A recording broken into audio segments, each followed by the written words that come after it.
국민의힘 수석대변인 박성훈입니다. 대장동 항소 포기, 권력 앞에 무릎 꿇은 검찰. 검찰이 대장동 개발 비리 혐의로 실형을 선고받은 민간업자들에 대한 항소를 포기했습니다.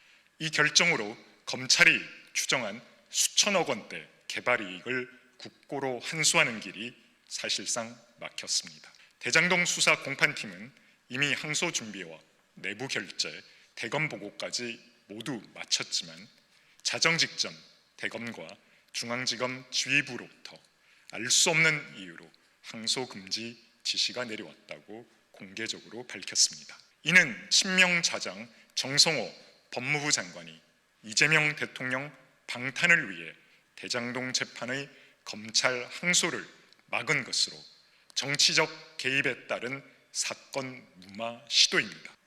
국민적 관심이 집중된 주요 사건에서 선고 형량이 구형량에 미치지 못했다면 검찰이 항소하는 건 지극히 당연한 일입니다. 그럼에도 검찰은 권력의 외압에 굴복해 스스로 항소 포기라는 결정을 내렸다는 건 사실상 이재명 대통령 관련 재판을 포기하겠다고 선언한 것과 다르지 않습니다.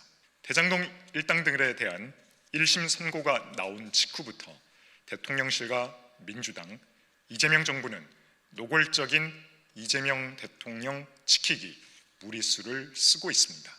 앞서 강훈식 대통령 비서실장은 국회에 나온 법원 행정처장이 이재명 대통령의 재판 재개에 대한 가능성을 열어둔 발언을 하자 재판 중지 상황이 달라지면 다른 조치가 필요하다며 사법부의 독립적인 판단을 두고 사법부를 향해 노골적이고 위험천만한 협박을 했습니다. 이는 대통령실의 공개적인 재판 불복 선언입니다. 사법부의 판단을 예단하고 원하는 결과가 나오지 않을 시 조치를 언급하는 것은 삼권 분립의 원칙을 정면으로 위반하는 행위로 이재명 대통령을 마치 법 위에 있는 성역으로 만들려는 반헌법적 시도입니다. 설마 대통령 재판 재개 시 계엄이라도 하려는 것입니까? 민주당은 이재명 대통령 재판중지법 추진 방침을 정했다가 잠시 보류했습니다.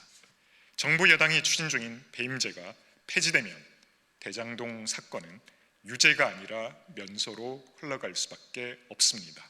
그리고 오늘의 항소 포기 결정은 그 결과에 직접 연결됩니다.